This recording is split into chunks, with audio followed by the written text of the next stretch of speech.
心情。霜雪不完被雨洗，飞花翠江断戈壁。秋出茅庐青色不可及，鸿鹄展翅苍茫只须臾。无所谓民歌错综不拘，破天际渐渐词的谜题。轻若困境里蜕变出浩瀚勇气，不忘江湖路上历练峥嵘侠义。年华一笑便是灵犀，高歌行万里。少年梦逐浪入城，云长行镌刻年轮。远方未曾遇伤痕，敢闯荡才算人生。方寸间棱角激昂青春，擦拭过岁月风刃。天涯凌云尽所能，是你我并肩又一生。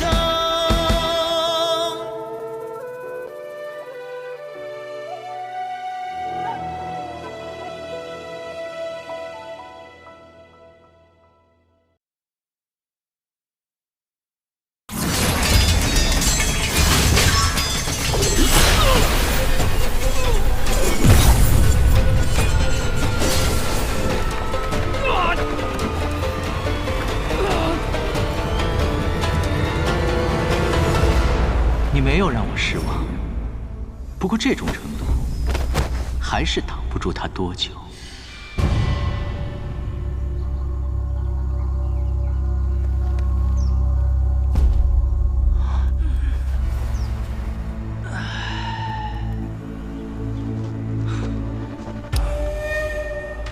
见过了这一场万树飞花，也不枉我假睡这么一场。无心师弟，师兄，好久不见。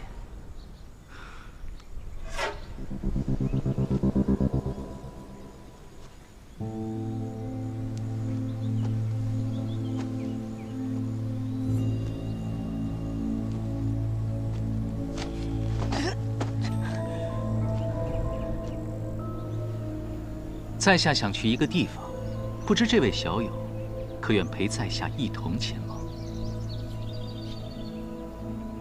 不行。口是心非。你干什么？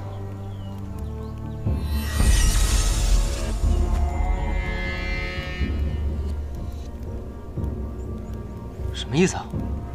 看来这位小友也愿意一同前往，真是太好了。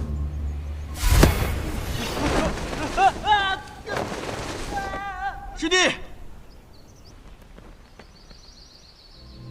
忘忧啊，你终究还是走到了这一步。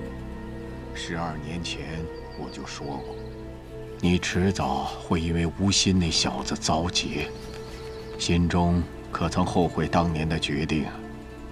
哼，你定然是不会后悔的。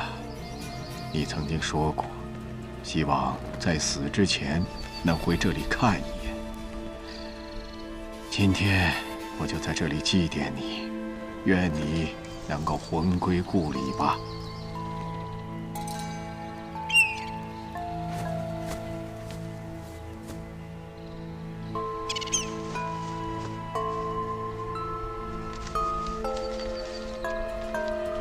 小色，咱们师徒也该见一面了。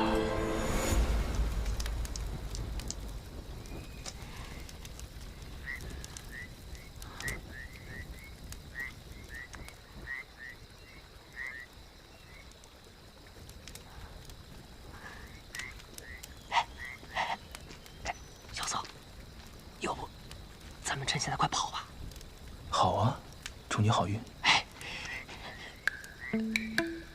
那你怎么不跑啊？你也看见他的轻功了，你觉得咱俩跑得过他吗？那我就把他打晕了再跑。好啊，祝你成功。那打也不行，跑也不行，堂堂7尺男儿，需要在这里做人质啊！我没说不能跑，但要找一个跑了之后能生存的地方。这荒无人烟，什么都没有，你又身负重伤，万一迷路了，咱们俩都得祭天。你这个德行啊，还真想不到你就是雷轰的弟子。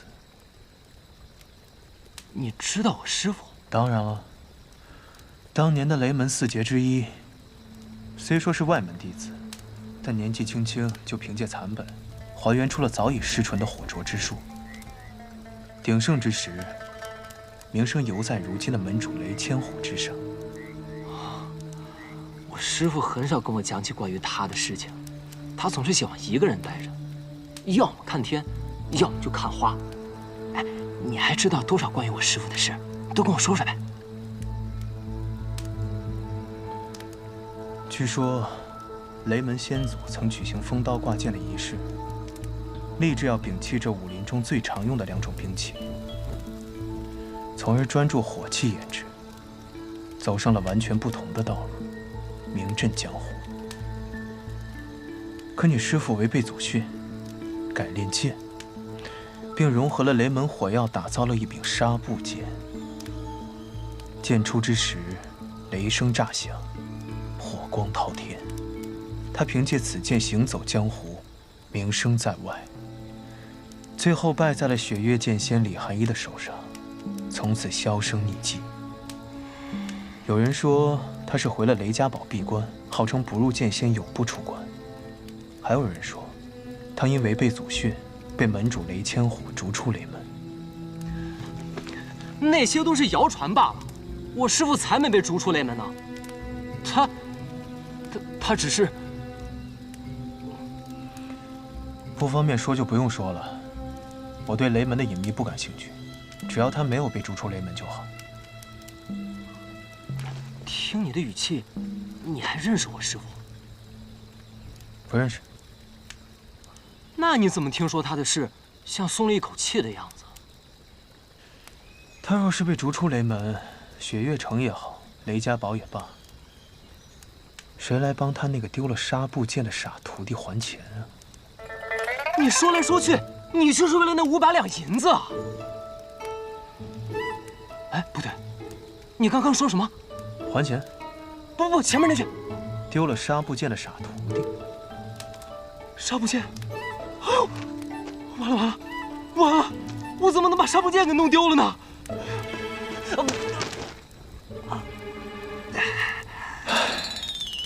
雷门不逊啊！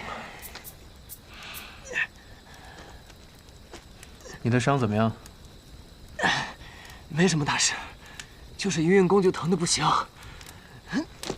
那白发仙的武功深不可测，我们能逃过一劫，已经算运气好了。是，这样说起来，还真是多亏了他呢。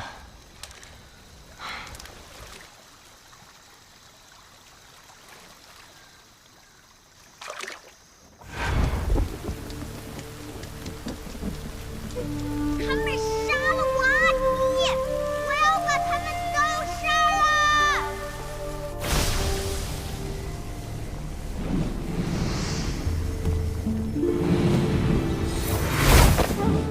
阿弥陀佛，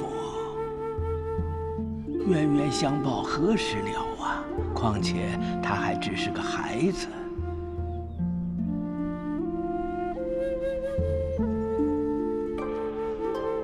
阿弥陀佛。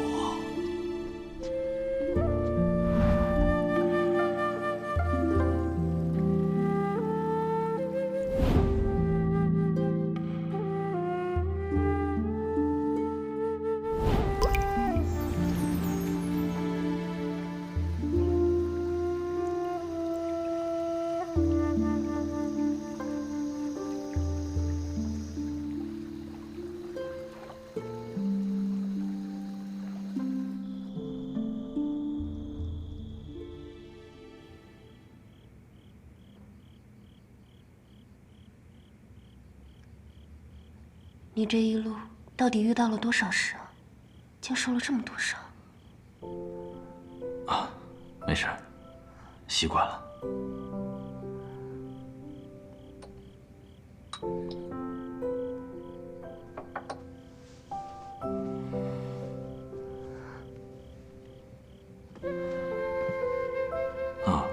无禅师傅在哪儿？关于吴昕，我还有一些问题想问他。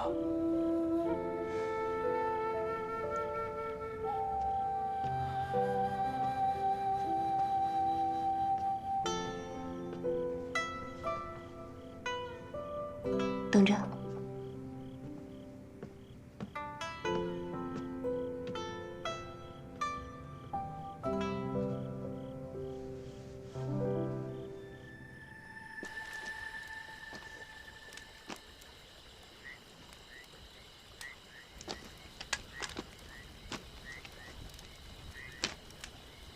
我看过一本书，上面说世上有神人，脚踏云雾，身着白衣，引路西风，能御风千里而行，与日月同老。说的就是他这样的吧？我也从未见过如此的轻功，真的就像御风而行一样，而且跑了那么久，也不见半分疲态，真是不可思议。我们身为人质，却在这夸赞他。你说他听到之后会作何感想？二位小友，可不是我的人质。在下方才说了，想请二位同我去一个地方。马车上那么多人，你为何偏偏挑中我们二人？无非就是看中一个不会武功，一个身负重伤罢了。哦，身负重伤。在下不才，愿为小友效劳。你要替我疗伤？这一路还要靠二位多多相助，疗伤这小事，何足挂齿啊！这还是算了吧。小友被白发仙的真气所伤，若是一运功，两股真气再次相冲，势必会伤上加伤。在下这就帮你将那道真气逼出。世上竟真有如此神奇的轻功！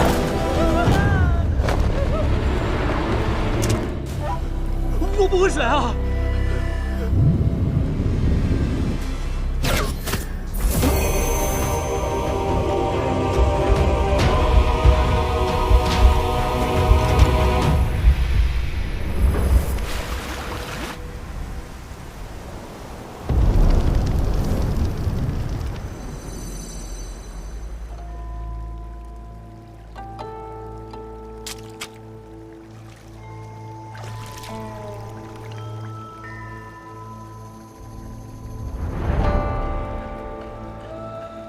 什么功夫，竟能让他人也凌波虚动？这与我无关，是他自己。没误解自己。老和尚说世间有人心有玲珑，可与自然相合，倒真没有骗我。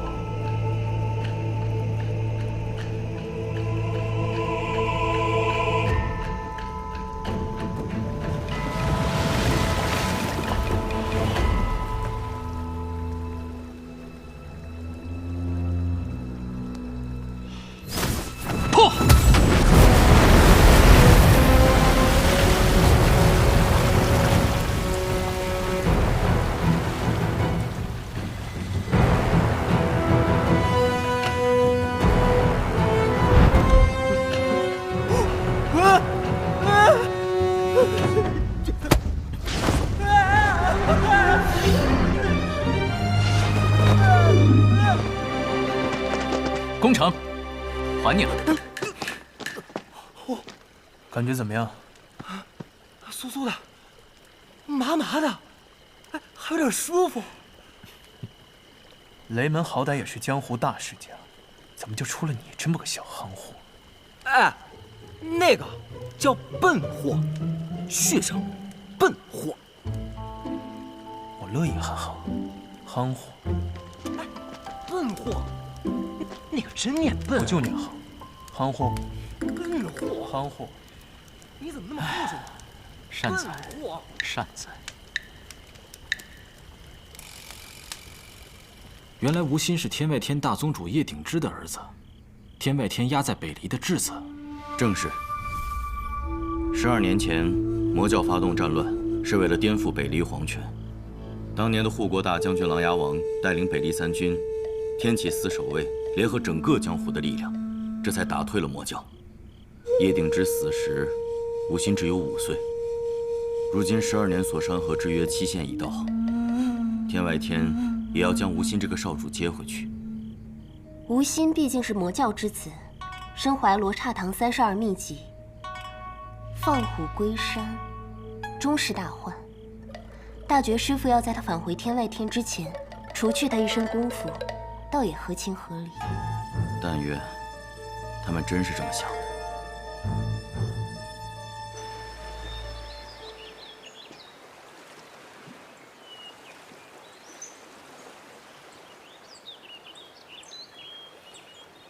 为什么要帮我们？在下方才不是说了，我想去一个地方，需要2位陪行。疗伤之事，不过举手之劳。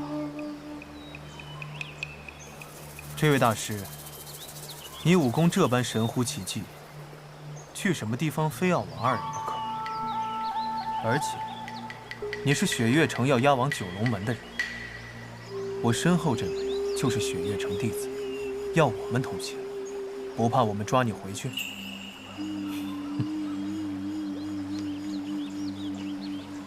在下斗胆问2位一个问题。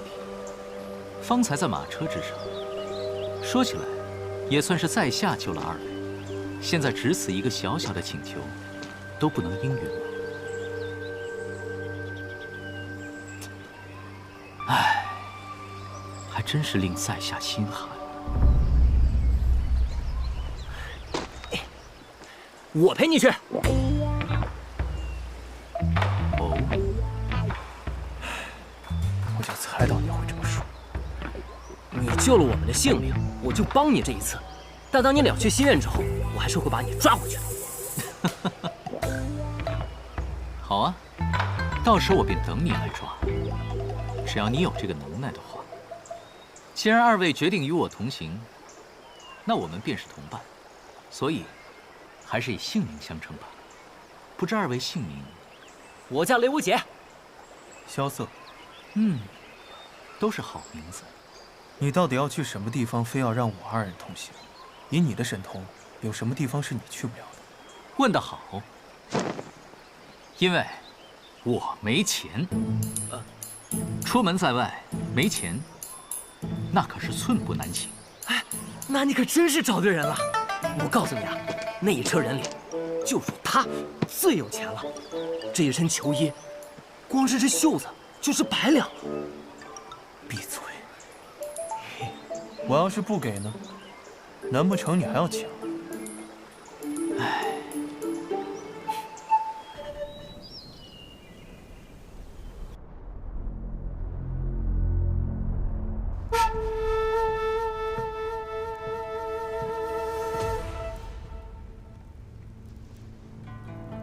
圣上，何事啊？回圣上，三顾城传来消息，天外天白发仙现身中原。我朝与天外天有约定，我教任何人不得私入中原。这白发仙为何无故违约呀？回圣上，12年的约期快要到了。这么快，12年就已经过去了？即便差一天，12年的约定也是未到。这个魔头敢违背约定私入中原，乃是欺我朝无人。奴才请命，擒拿此贼。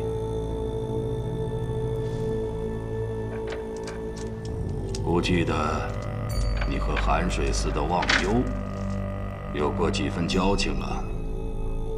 回圣上，当年奴才游历江湖，曾受过忘忧大师指点，但仅是指点，不敢妄称交情。也罢，古本想，江湖事，江湖了。既然天外天人来了，那你就替姑去趟一趟浑水吧。奴才遵旨。圣上，那质子一切交由你自己做抉择。奴才遵旨。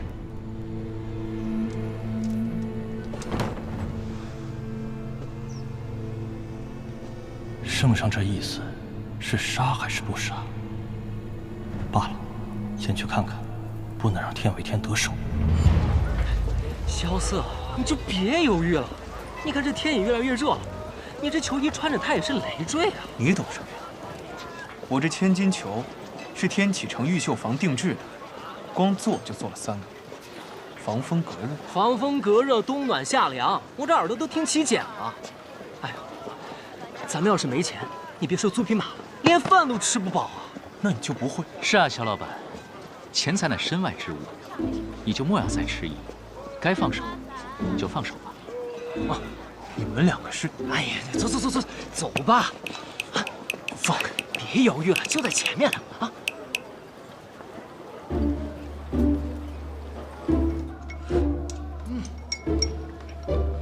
老板，再来个肘子。不行，就10两银子。那钱财乃是身外之物。闭嘴！咱们现在可就10两银子，吃了这顿，很可能就没有下顿。肖老板，及时行乐呀！你也一样，若是之后实在没钱了，就只能靠你去化缘了。那个，我能再加一份梅花肉吗？当然不行。肖老板，这一路奔波，雷兄弟可最受累了。你也不希望他饿倒，像刚刚那般浑身无力吧？行吧，最后一份。好。我去那边点。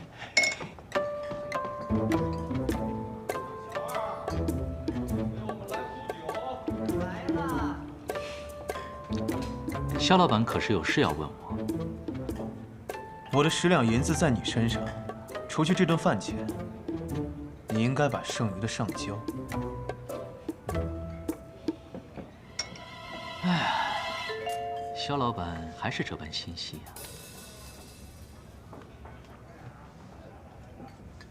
至于你，为什么要去大梵音寺？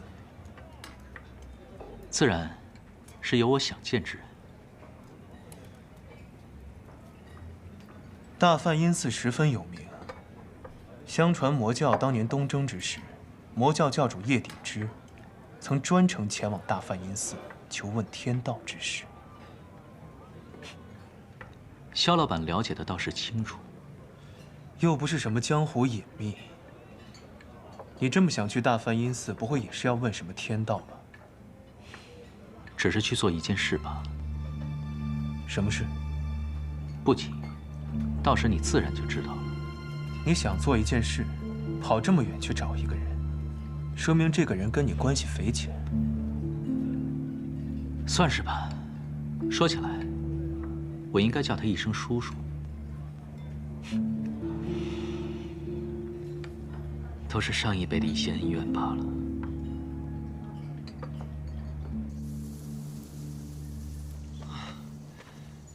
小子，要不咱们租匹马吧？现在这么走，要走到什么时候才能找到住处啊？银子都被你吃光了，哪有钱租马？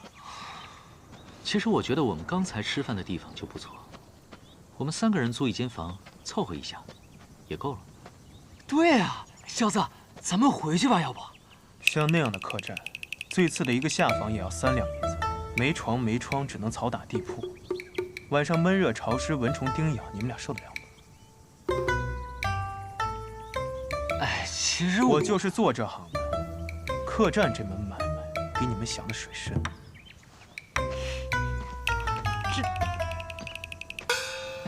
又省一笔。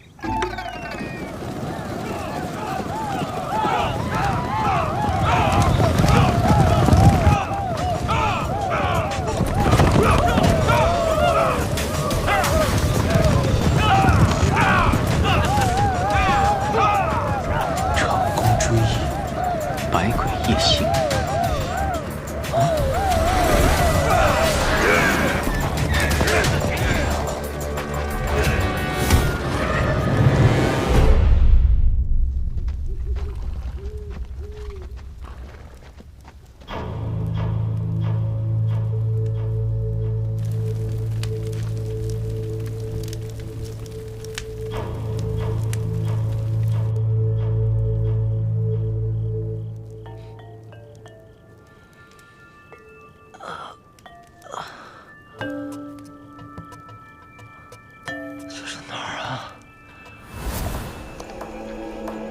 什么长弓百鬼，我怎么没听说过呀？你以前听的都是英雄故事，但是长弓追忆百鬼夜行不同，他们是马贼。马贼？无锡你不简单啊，连这马贼都对你感兴趣。这么多人，不管了，冲出去再说。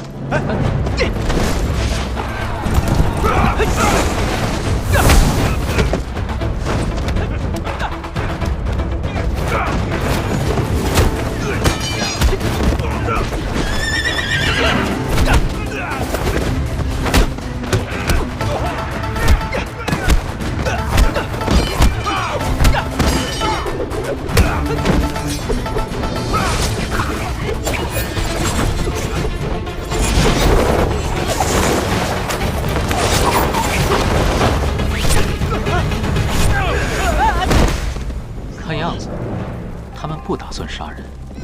那你打算怎么办？当然是……小子无心，你们快！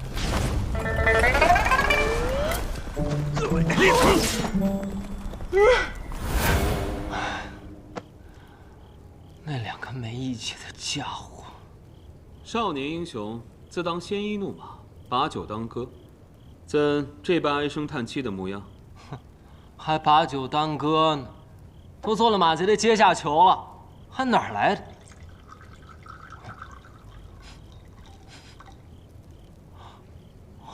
好香啊！喂，是你在喝酒吗？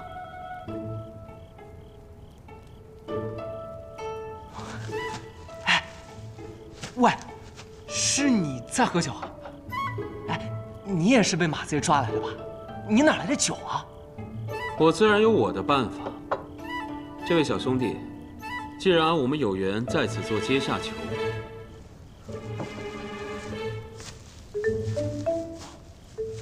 一起共饮吧。那我就不客气了。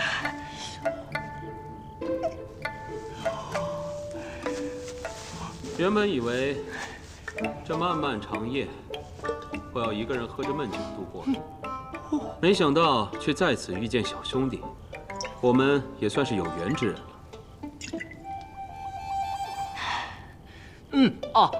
酒不错，就是不够烈，没有老糟烧好喝。不知道小兄弟是因何被马贼抓起来的？被两个不靠谱的朋友给坑了。你小心点，咱们现在可是在长弓追忆百鬼夜行的营寨中，稍不留神，别说救雷无节了，咱们俩得撂在这儿。话说，咱们也不知道这儿有多少的高手，就你我二人，我又不会武功，你打算怎么救人？走一步算一步呗，总会想到办法的。不过当前最重要的是要先抓个舌头，好问一问雷无节到底被关在哪儿了。真开心呐！吃饱喝足，咱们去看星星。舌头来了。罪过，罪过。什么时候想回答我的问题？告诉我一声，我拉你上来。你不是会心魔引吗？怎么不用啊？累。你真是在寒水寺长大的？不是寒水寺，还能是哪里人？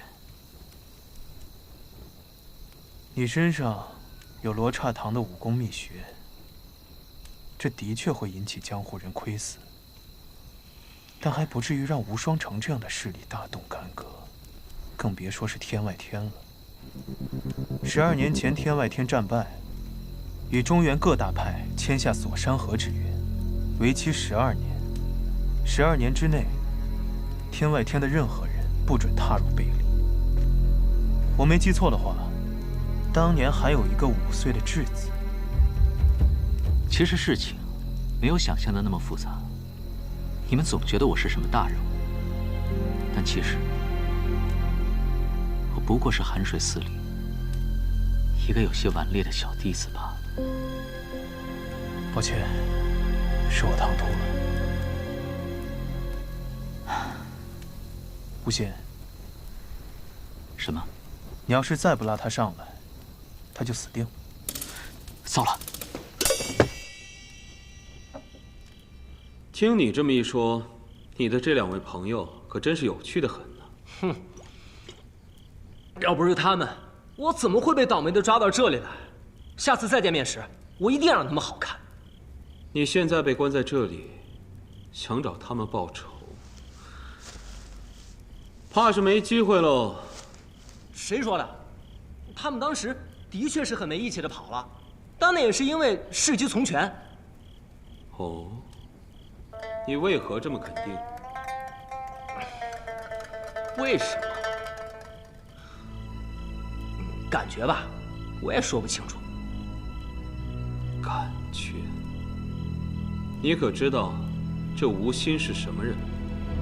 吴昕，他不是忘忧大师的弟子吗？哼，哎，就算他不来，萧瑟也一定会来救我的。毕竟我还欠着萧瑟500两银子呢。那我们就拭目以待吧。嗯，别光顾着说我呀。你呢？你朋友不来救你啊？我从来没有朋友，也不需要朋友。啊？那你为什么一个人来这儿？我吗？我来这里是因为我想当皇帝。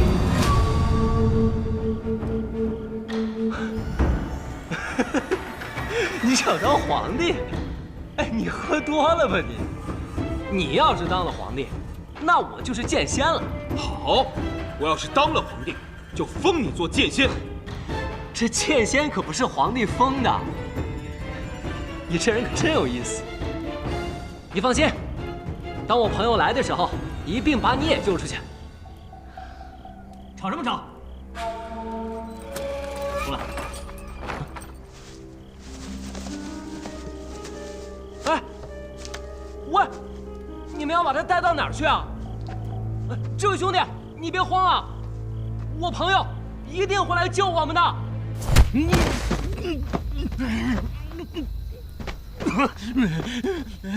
高僧饶命！高僧饶命！大侠饶命！好了，告诉我们，你们今天上午抓的人被关在什么地方？哎，我真的不知道啊！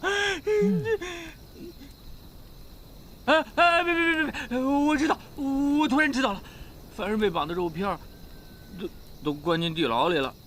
你们这长空追忆、百鬼夜行，都有多少高手啊？什么境界？我们这儿武功最高的就是大当家的，不过前2天寨里来了一个人，我看应该是个高手，大当家对他相当的尊敬，还称呼他为公子。公子。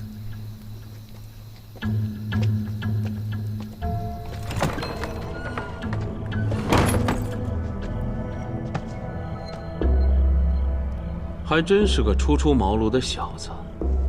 公子，那个人真的会来劫狱吗？劫狱？他现在泥菩萨过河，自身都难保，还劫狱？要是他真的来了，我还真想见见他。也是很多年没有见了。天外天少宗主叶安世。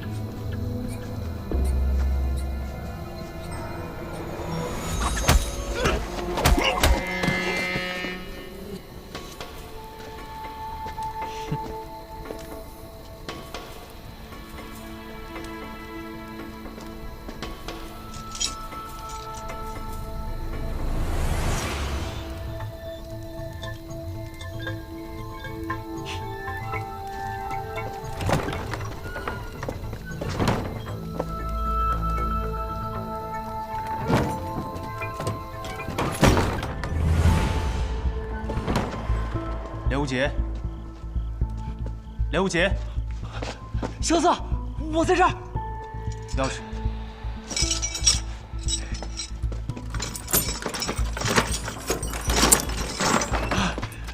我就知道你们俩会来救我。你喝酒了？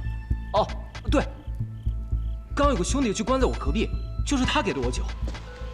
我还说把他救出来来着，他就被人给带走了。你这小日子过得不错呀，在牢里还有酒喝。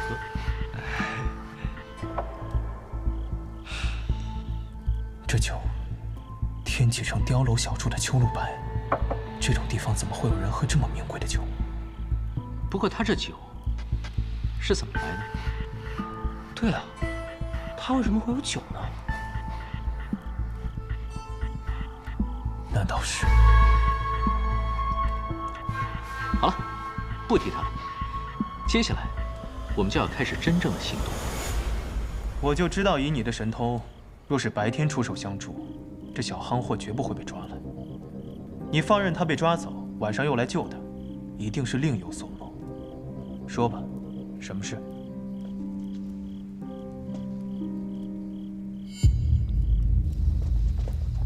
原本这一出戏已经落幕了。公子的意思是？天外天想迎回他们的少宗主，中原各派有些不想放虎归山，有些纯粹是对罗刹堂的秘籍感兴趣，这才引来了多方争夺这黄金棺材。可谁也没有想到，多方争夺的这枚棋子会自己跳出棋盘。这样一颗不安分的棋子，走到哪里都是变数。如果他要回天外天，以后我们少不得要跟他打交道，还是提前了解多一些比较好啊。公子说的是。不过想跳出这棋盘，哪里是这么容易的？他就算轻功再怎么绝顶，想甩开各大势力的盯梢，不对，我错了，他一定会回来劫狱。寒水寺无心，特来拜会长生追忆，白虎夜行。大水来！快使这边！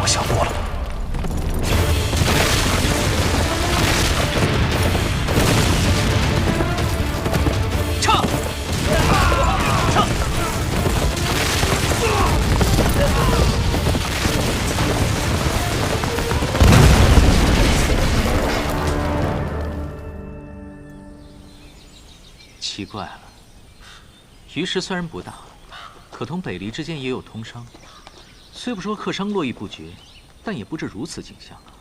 是啊，我们这都行了大半日了，连一个人都没见到，这怎么回事啊？莫不是于师出了什么大变故？这我也没听说呀。会不会是官道改道了？你个小夯货，你当官道是河道？说改就改。哪个叫笨货？行了，咱们也别瞎走，这分明就是迷路了。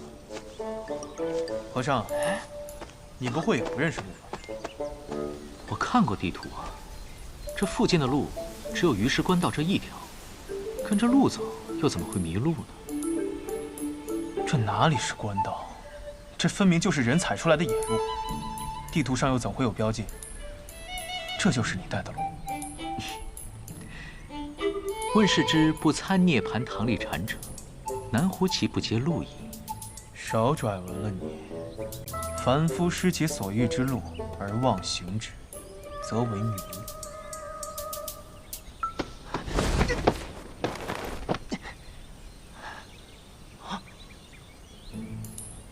哎，前面有客栈，去问问不就行了？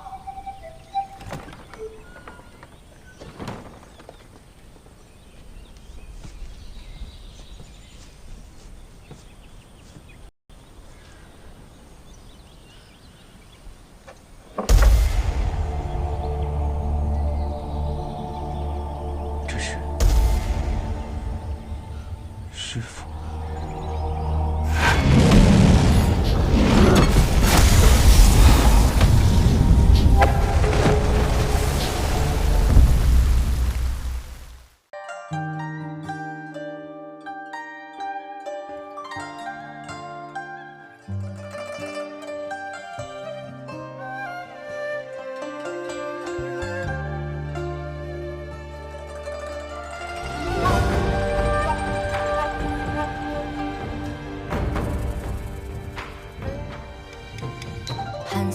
静悄悄，转身江湖路迢迢。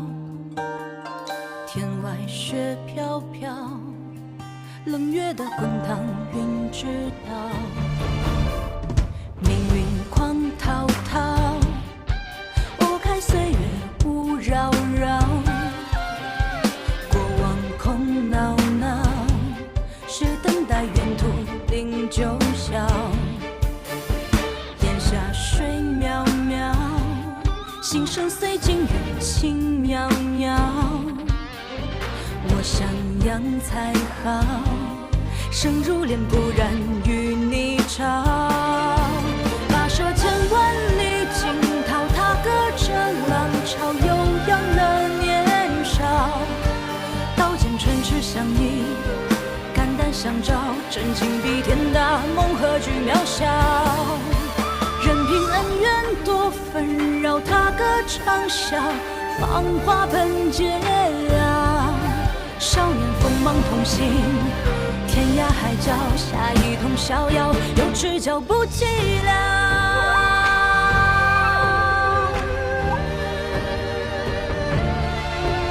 跋涉千万里惊涛，踏歌着浪潮，悠扬了年少。刀剑唇齿相依，肝胆相照，真情比天大，梦何惧渺小。任凭恩怨多纷扰，踏歌长啸，芳华喷桀骜。少年锋芒同行，天涯海角，下一通逍遥，有知交不寂寥。